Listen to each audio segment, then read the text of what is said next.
بسم اللہ الرحمن الرحیم نحمدہ ونصلی علی رسولہ الکریم والحمد للہ رب العالمین وعن ابی سعید خدری رضی اللہ عنہ قال کان رسول اللہ صلی اللہ علیہ وسلم یتعوذ من الجان وعین الانسان حتی نزلت المعوذتان فلما نزلتا اخذ بهما وترك ما سواهما رواہ الترمذی وقال حدیث حسن۔ حضرت ابو سعید خدری رضی اللہ عنہ سے روایت ہے کہ آپ صلی اللہ علیہ وآلہ وسلم جنوں اور انسانوں کی نظر بد سے پناہ مانگا کرتے تھے، یہاں تک کہ معوذتین نازل ہوئیں۔ جب یہ نازل ہوئیں تو آپ صلی اللہ علیہ وآلہ وسلم نے ان دونوں کے ذریعے سے پناہ مانگنے کو اختیار فرما لیا اور اس کے علاوہ دوسری چیزوں کو چھوڑ دیا۔ ترمذی نے اس کو روایت کیا اور صاحب ترمذی نے کہا یہ حدیث حسن ہے۔ اخذ بہما اس کا مطلب ہے کہ ان کو لے لیا یا پکڑ لیا، یعنی ان دونوں کو اختیار کر لیا۔ تو مطلب یہ ہے کہ آپ صلی اللہ علیہ وآلہ وسلم معوذتین یعنی سورۃ فلق اور سورۃ ناس ان کے نازل ہونے سے پہلے آپ جنات اور نظر بد سے پناہ مانگا کرتے تھے، جیسے کہ آپ صلی اللہ علیہ وآلہ وسلم سے یہ الفاظ بھی منقول ہیں، اعوذ بک من الجان وعین الانسان، یعنی میں تیرے ذریعے سے پناہ مانگتا ہوں جنوں سے اور انسانوں کی نظر بد سے، کیونکہ نظر کا لگنا بھی حق ہے اور جنات کی شرارت یہ بھی حق ہے۔ مگر جب قل اعوذ برب الفلق اور قل اعوذ برب الناس نازل ہوئیں تو پھر آپ صلی اللہ علیہ وآلہ وسلم نے ان الفاظ کی بجائے ان دونوں صورتوں کے ذریعے سے پناہ طلب کرنا شروع کر دی، کیونکہ ان صورتوں کا مقصد ہی یہ ہے کہ ان صورتوں کی برکت سے اللہ جل شانہ شیطانی اثرات سے اور لوگوں کے حسد اور بغض سے حفاظت فرماتے ہیں۔ تو ہمیں بھی چاہیے کہ آپ صلی اللہ علیہ وآلہ وسلم کی سنت پر عمل کریں اور معوذتین کا اہتمام کریں۔ تو اس سے سورۃ فلق اور سورۃ ناس کی فضیلت معلوم ہوئی کہ اگر کوئی شخص ان کو پڑھے گا تو وہ اللہ تعالیٰ کی پناہ میں آ جائے گا۔ وعن ابی ہریرہ رضی اللہ عنہ ان رسول اللہ صلی اللہ علیہ وسلم قال، حضرت ابو ہریرہ رضی اللہ عنہ سے روایت ہے کہ آپ صلی اللہ علیہ وآلہ وسلم نے ارشاد فرمایا، من القرآن سورۃ 30 آیۃ شفعت لرجل حتى غفر له وهي تبارك الذي بيده الملك رواہ ابو داود والترمذی وقال حدیث حسن وفي روایت ابی داود تشفع، کہ قرآن مجید میں ایک 30 آیتوں والی صورت ایسی ہے جس نے ایک آدمی کی اللہ کے ہاں سفارش کی یہاں تک کہ اس کی بخشش کر دی گئی، وہ صورت تبارک الذی ہے۔ ابو داود اور ترمذی نے اس کو روایت کیا اور امام ترمذی نے کہا یہ حدیث حسن ہے، اور ابو داود کی ایک روایت میں ماضی کے صیغے کی بجائے تشفعو یعنی مضارع کا صیغہ ہے، تو اس کا ترجمہ بنے گا کہ وہ سفارش کرے گی۔ 30 آیتن یعنی 30 آیات والی صورت، 30 آیات والی صورت یعنی صورت ملک ہے۔ تبارک الذی جس کو تبارک الذی سے شروع ہوتی ہے تو تبارک الذی بیدہ الملک، اس سے مراد صورت ملک ہے۔ اس کے بہت زیادہ فضائل ہیں، مثلا ایک روایت میں یہ آتا ہے کہ آپ صلی اللہ علیہ وآلہ وسلم ارشاد فرماتے ہیں کہ میرا دل چاہتا ہے کہ یہ صورت ہر مومن کے دل میں ہو، اور ایک روایت میں آتا ہے کہ یہ صورت اللہ کے عذاب سے روکنے والی ہے اور نجات دینے والی ہے۔ تو اس حدیث کا مطلب یہ ہوا کہ یہ صورت قیامت کے دن اپنے پڑھنے والے کے لیے اللہ جل شانہ کی بارگاہ میں مغفرت کی سفارش کرے گی۔ شفاعت یعنی سفارش کی، یہ ماضی کا صیغہ ہے مگر ترجمہ جو ہے وہ مضارع والا ہے۔ ماضی کا وقوع یقینی اور محقق ہوتا ہے، اسی طرح اس کی سفارش بھی یقینی اور محقق ہے، اور بعض روایات میں تو صیغہ ہی مضارع کا ہے۔ تو معلوم ہوا کہ مرنے کے بعد یہ صورت ہمیں کس قدر فائدہ دے گی اس حدیث سے معلوم ہوتا ہے۔ تو ہر انسان کو چاہیے کہ سورۃ ملک پڑھا کرے، جیسے کہ آپ صلی اللہ علیہ وسلم کی بھی یہ خواہش تھی کہ یہ ہر انسان کے یعنی ہر مسلمان کے دل میں ہو، تو اللہ تعالیٰ ہمیں اس سورت کے پڑھنے والا بنائے اور اس کی اتنی بڑی جو فضیلت ہے اللہ تعالیٰ وہ ہمیں عطا فرمائے۔ وعن ابی مسعود بدری رضی اللہ عنہ عن النبی صلی اللہ علیہ وسلم قال من قرأ بالآیتین من آخر سورة البقرہ فی لیلۃ کفتاہ متفق علیہ، قیل کفتاہ المکروہ تلک اللیلہ وقیل کفتاہ من قیام اللیل۔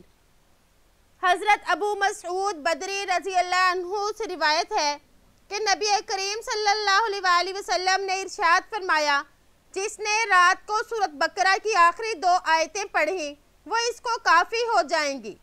بعض نے کہا کافی ہو جائیں گی کا مطلب یہ ہے کہ اس رات کو ناپسندیدہ چیزوں سے اسے کافی ہو جائیں گی، اور بعض نے کہا کہ قیام اللیل سے کافی ہو جائیں گی۔ آپ صلی اللہ علیہ وسلم نے یہاں پر سورۃ بقرہ کی آخری 2 آیتوں کی فضیلت بیان فرمایا کہ جو رات کو سونے سے پہلے سورۃ بقرہ کی آخری 2 آیتیں پڑھے تو وہ اس کو کافی ہو جاتی ہیں۔ آخری 2 آیتیں آمن الرسول بما انزل الیہ سے لے کے آخر تک مراد ہے۔ تو کافی ہو جانے کے علامہ نووی رحمہ اللہ نے 2 مطلب بیان فرمائے۔ نمبر 1، سرکش شیاطین کی شرارتوں سے آدمی بچ جاتا ہے، اور 2، رات کو عبادت یعنی خاص کر تہجد کے نماز کے یہ قائم مقام بن جاتی ہیں، یعنی اس کو رات کو اگر کوئی شخص یہ پڑھ کر سویا تو اسے اتنا ثواب ملے گا جیسے کہ اس نے رات کی عبادت کی۔ اور بعض نے ان کا اضافہ بھی ان میں کیا، یعنی تجدید ایمان کے لیے یہ کافی ہو جائیں گی۔ یہ آیات بہت سی دعاؤں کے بدلے میں کافی ہیں، کیونکہ یہ آیات دنیا اور آخرت کی بھلائیوں پر مشتمل ہیں۔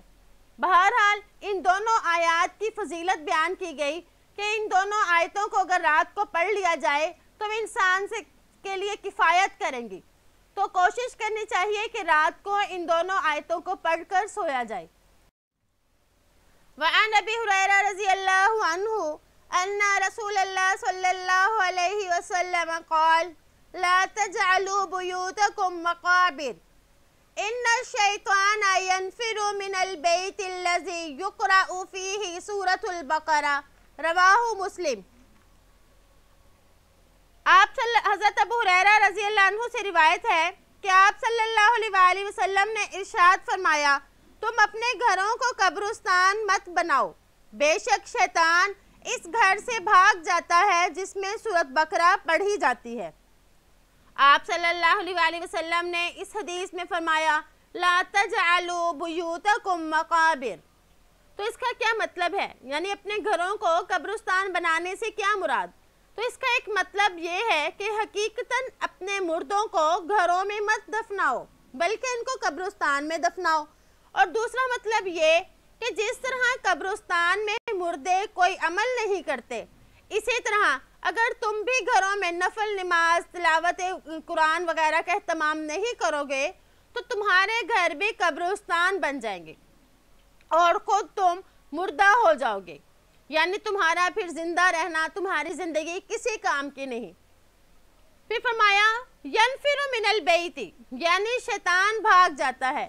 تو شیطان کو بھگانے کے لیے نہایت ہی آسان اور مجرب عمل بتایا جا رہا ہے کہ اگر گھر میں سورۃ بقرہ پڑھنے کا اہتمام ہوگا تو شیطان داخل نہیں ہوگا، اگر پہلے سے داخل تھا تو اس کے پڑھنے کی وجہ سے وہ بھاگ جائے گا۔ تو اس سے سورۃ بقرہ کی فضیلت معلوم ہوئی کہ کس قدر فضیلت والی ہے کہ اگر اس کو پڑھ لیا جائے تو انسان شیطانی اثرات سے محفوظ رہے گا۔ وعن ابی بن کعب رضی اللہ عنہ قال قال رسول اللہ صلی اللہ علیہ وسلم یا ابا المنذر اتدری ای آیت من کتاب اللہ معک اعظم قلت اللہ لا الہ الا هو الحی القیوم فضرب فی صدری وقال لیہنئک العلم ابا المنذر، رواہ مسلم۔ حضرت ابی بن کعب رضی اللہ عنہ سے روایت ہے کہ آپ صلی اللہ علیہ وسلم نے ارشاد فرمایا، اے ابو المنذر، کیا تم جانتے ہو کہ کتاب اللہ کی کون سی سب سے بڑی آیت ہے؟ میں نے عرض کیا اللہ لا الہ الا هو الحی القیوم۔ بس آپ صلی اللہ علیہ وآلہ وسلم نے میرے سینے پر ہاتھ مارا اور فرمایا اے ابو منذر تجھ کو تیرا علم مبارک ہو۔ آپ صلی اللہ علیہ وآلہ وسلم نے یہ حضرت ابی بن کعب سے جن کی کنیت ابو المنذر تھی ان سے پوچھا، اور مسلم شریف کی ایک دوسری روایت میں آتا ہے کہ آپ صلی اللہ علیہ وآلہ وسلم نے جب ابی بن کعب رضی اللہ عنہ سے سوال کیا کہ کتاب اللہ کی کون سی آیت سب سے عظیم ہے تو پہلے انہوں نے کہا اللہ و رسول اعلم، مگر جب آپ صلی اللہ علیہ وآلہ وسلم نے پھر دوبارہ سوال کیا تو حضرت ابی بن کعب رضی اللہ عنہ نے جواب دیا کہ وہ آیت الکرسی ہے۔ محدثین فرماتے ہیں کہ پہلی مرتبہ حضرت ابی بن کعب رضی اللہ عنہ نے ازراہ ادب جواب نہیں دیا، مگر جب دوسری مرتبہ آپ نے ان سے پوچھا تو پھر آپ صلی اللہ علیہ وآلہ وسلم کے سوال کے پیش نظر انہوں نے جواب دیا۔ تو اس طرح انہوں نے بڑے لطیف انداز میں ادب اور فرما برداری دونوں کو جمع فرمایا۔ اعظم، آیت الکرسی کو عظیم آیت یعنی اعظم یعنی سب سے عظیم اسم تفضیل کا صیغہ ہے۔ عظیم آیت اس لیے کہا گیا کہ اس میں توحید، تعظیم الہی، اسماء حسنہ اور صفات باری تعالیٰ جیسے اہم اور عالی مضامین کو جمع کیا گیا، اس لیے یہ خود آیت بھی عالی اور اعظم ہے۔ تو اس حدیث کے ہمیں آیت الکرسی کی فضیلت معلوم ہوئی۔ حضرت ابو ہریرہ رضی اللہ عنہ کی یہ حدیث ہے، اس میں آیت الکرسی کی فضیلت بیان کی جائے گی۔ یہ حدیث تھوڑی لمبی ہے، اس لیے ہم اس کا ایک پیرا پڑھ کے پھر اس کا ترجمہ کریں گے، پھر اس کا اگلا حصہ پڑھیں گے۔ عن ابی ہریرہ رضی اللہ عنہ قال وکلنی رسول اللہ صلی اللہ علیہ وسلم بحفظ زکاة رمضان فأتانی آت فجعل یحسو من الطعام فأخذته فقلت لأرفعنك إلى رسول الله صلى الله عليه وسلم قال إني محتاج وعلي عيال وبي حاجة شديدة فخجلت عنه فأصبحت فقال رسول الله صلى الله عليه وسلم يا أبا هريرة ما فعل أسيرك البارحة قلت يا رسول الله شكا حاجة وعيالا فرحمته فخيلت سبيلا فقال أما إنه قد كذب فسيعود فعرفت أنه سيعود لقول رسول الله صلى الله عليه وسلم فرصدته فجاء يحسو من الطعام فقلت۔ حضرت ابو ہریرہ رضی اللہ عنہ سے روایت ہے کہ آپ صلی اللہ علیہ وآلہ وسلم نے زکوٰۃ رمضان یعنی صدقہ فطر، زکوٰۃ رمضان کی حفاظت میرے ذمے کی۔ پس ایک آنے والا میرے پاس آیا اور کھانے کے غلے کو لپ بھرنے لگا۔ میں نے اس کو پکڑ لیا اور میں نے کہا کہ تجھے آپ صلی اللہ علیہ وآلہ وسلم کی خدمت میں پیش کروں گا۔ اس نے کہا میں ضرورت مند ہوں اور عیال دار ہوں، مجھے سخت ضرورت ہے۔ میں نے اس کو چھوڑ دیا۔ پس میں نے صبح کی اور آپ صلی اللہ علیہ وآلہ وسلم کی خدمت میں حاضر ہوا تو آپ نے فرمایا اے ابو ہریرہ گزشتہ رات کو تیرے قیدی نے کیا کیا؟ میں نے عرض کیا یا رسول اللہ اس نے ضرورت مندی اور عیال دار ہونے کی شکایت کی تو مجھے اس پر رحم آ گیا اور میں نے اس کو چھوڑ دیا۔ تو آپ صلی اللہ علیہ وآلہ وسلم نے ارشاد فرمایا اس نے تجھ سے جھوٹ بولا، وہ دوبارہ آئے گا۔ تو مجھے آپ صلی اللہ علیہ وآلہ وسلم کے فرمان کی وجہ سے یقین ہو گیا کہ وہ دوبارہ آئے گا، چنانچہ میں انتظار میں رہا۔ پس وہ آیا اور غلے سے لب بھرنے لگا تو میں نے کہا لأرفعنک إلى رسول الله صلى الله عليه وسلم قال دعني فإني محتاج وعلي عيال لأعود فرحمته فخيلت سبيلا فأصبحت فقال لي رسول الله صلى الله عليه وسلم يا أبا هريرة ما فعل أسيرك البارحة قلت يا رسول الله شكا حاجة وعيالا فرحمته فخيلت سبيلا فقال إنه قد كذب فسيعود فرصدته الثالثة فجاء يهسو من الطعام فأخذته فقلت لأرفعنك إلى رسول الله صلی اللہ علیہ وسلم، میں تجھے آپ کے پاس یعنی آپ صلی اللہ علیہ وآلہ وسلم کے پاس ضرور لے کر جاؤں گا۔ قال دعنی، اس نے کہا مجھے چھوڑ دو، میں ضرورت مند ہوں اور عیال دار ہوں اور میں آئندہ نہیں آؤں گا۔ مجھے اس پر رحم آ گیا اور میں نے اسے چھوڑ دیا۔ بس میں جب صبح آپ صلی اللہ علیہ وآلہ وسلم کی خدمت میں حاضر ہوا تو مجھ سے آپ نے ارشاد فرمایا، اے ابو ہریرہ، تیرے گزشتہ رات کے قیدی نے کیا کیا؟ میں نے عرض کیا، یا رسول اللہ، اس نے حاجت مندی اور عیال دار ہونے کی شکایت کی تو مجھے اس پر رحم آ گیا اور میں نے اس کو چھوڑ دیا۔ آپ صلی اللہ علیہ وآلہ وسلم نے ارشاد فرمایا، اس نے تجھ سے جھوٹ بولا ہے اور وہ پھر آئے گا۔ بس میں تیسری مرتبہ اس کے انتظار میں رہا، چنانچہ وہ آیا اور غلے میں سے لپ بھرنے لگا۔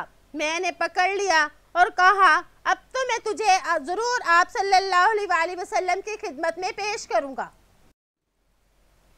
وَهَذَا آخِرُ ثَلَاثِ مَرَّاتٍ إِنَّكَ تَزْعُمُ أَنَّكَ لَا تَعُودُ ثُمَّ تَعُودُ فَقَالَ دَعْنِي فَإِنِّي أُعَلِّمُكَ كَلِمَاتٍ يَنْفَعُكَ اللَّهُ بِهَا قُلْتُ مَا هُنَّ قَالَ إِذَا أَوَيْتَ إِلَى فِرَاشِكَ فَاقْرَأْ آيَةَ الْكُرْسِيِّ فَإِنَّهُ لَن يَزَالَ عَلَيْكَ مِنَ اللَّهِ حَافِظٌ وَلَا يَقْرَبُكَ شَيْطَانٌ حَتَّى تُصْبِحَ فَخَيَّلْتُ سَبِيلًا فَأَصْبَحْتُ فَقَالَ لِي رَسُولُ اللَّهِ صلی اللہ علیہ وسلم مَا فَعَلَ أَسِيرُكَ الْبَارِحَةَ قُلْتُ يَا رَسُولَ اللَّهِ زَعَمَ أَنَّهُ يُعَلِّمُنِي كَلِمَاتٍ يَنْفَعُنِي اللَّهُ بِهَا۔ ھذا آخر ثلاث مرات، یعنی تیرا یہ آنا تیسری بار ہوا ہے، تو ہر بار یہی کہتا ہے کہ میں نہیں آؤں گا اور پھر آ جاتا ہے۔ اس نے کہا کہ مجھے چھوڑ دو، میں تجھے چند کلمات سکھا دیتا ہوں، ان کے ذریعے سے اللہ تجھے فائدہ پہنچائے گا۔ میں نے کہا، وہ کلمات کیا ہیں؟ اس نے کہا، جب تم اپنے بستر کی طرف جاؤ تو آیت الکرسی پڑھ لیا کرو، اس وجہ سے صبح تک تجھ پر اللہ جل شانہ کی طرف سے ایک حفاظت کرنے والا مقرر ہو جائے گا اور شیطان تیرے قریب نہیں آئے گا۔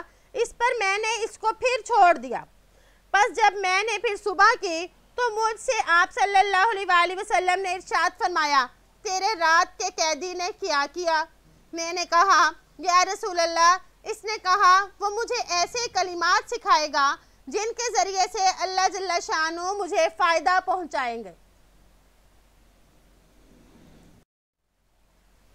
فَخَيَّلْتُ سَبِيلَهُ قَالَ مَا هِيَ قُلْتُ قَالَ لِي إِذَا أَوَيْتَ إِلَى فِرَاشِكَ فَاقْرَأْ آيَةَ الْكُرْسِيِّ مِنْ أَوَّلِهَا حَتَّى تَخْتِمَ الْآيَةَ اللَّهُ لَا إِلَهَ إِلَّا هُوَ الْحَيُّ الْقَيُّومُ وَقَالَ لِي لَا يَزَالُ عَلَيْكَ مِنَ اللَّهِ حَافِظٌ وَلَنْ يَقْرَبَكَ شَيْطَانٌ حَتَّى تُصْبِحَ فَقَالَ النَّبِيُّ صلی اللہ علیہ وسلم اما انه قد صدقك وهو كذوب تعلم من تخاطب من ثلاث يا ابا هريرة قلت لا قال ذاك شيطان رواه البخاری۔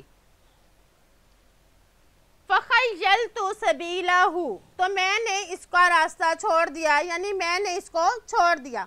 آپ صلی اللہ علیہ وآلہ وسلم نے پوچھا کہ وہ کلمات کون سے ہیں؟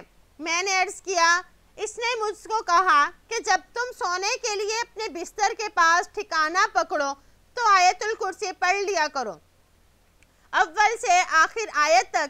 اس نے یہ بھی کہا کہ اللہ کی طرف سے تجھ پر ایک حفاظت کرنے والا مقرر ہو جائے گا اور صبح تک شیطان ہرگز تیرے پاس نہیں آ سکے گا۔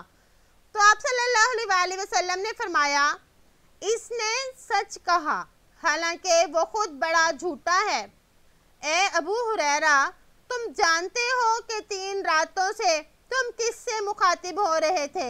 میں نے عرض کیا نہیں، تو آپ صلی اللہ علیہ وآلہ وسلم نے ارشاد فرمایا کہ وہ شیطان تھا۔ بخاری نے اس کو روایت کیا۔ اس حدیث سے آیت الکرسی کی فضیلت معلوم ہوئی، نیز اس میں یہ ترغیب بھی ہے کہ رات کو سوتے وقت آیت الکرسی پڑھنی چاہیے۔ آیت الکرسی کی اور بھی کئی فضیلتیں ہیں جو مختلف احادیث میں وارد ہوئیں۔ اس کے اتنے زیادہ فضائل اس وجہ سے ہے کہ اس آیت میں اللہ جل شانہ کی 10 صفات کو ایک ساتھ بیان کیا گیا جو کسی دوسری آیت میں نہیں پائی جاتی، اور اس آیت میں اللہ جل شانہ کی صفات جلیلہ اور قدرت عظیمہ کا بہت ہی اچھے اسلوب کے ساتھ بیان ہے۔ اسی وجہ سے علماء فرماتے ہیں کہ آیت الکرسی کو سونے سے پہلے پڑھنا مستحب ہے۔ تو ہمیں بھی اپنا یہ معمول بنانا چاہیے کہ رات کو اپنے بستر پر جانے سے پہلے اللہ کی طرف سے محافظ کھڑا کر لیں، اور وہ محافظ کیسے کھڑا ہوگا کہ اگر ہم آیت الکرسی پڑھیں گے۔ اللہ تعالیٰ سے دعا ہے کہ ہم نے جو پڑھا اللہ ہمیں اس پر عمل کرنے کی توفیق عطا فرمائے۔ قرآن پاک کی جو اتنی زیادہ فضیلتیں ہیں اللہ تعالیٰ ہمیں وہ عطا فرمائے۔ ہم قرآن پاک سے یہ تمام چیزیں پڑھیں تاکہ ان فضیلتوں کے حقدار ہوں۔ امید ہے کہ آپ کو آج کا سبق سمجھ آ گیا ہوگا۔ السلام علیکم ورحمۃ اللہ وبرکاتہ۔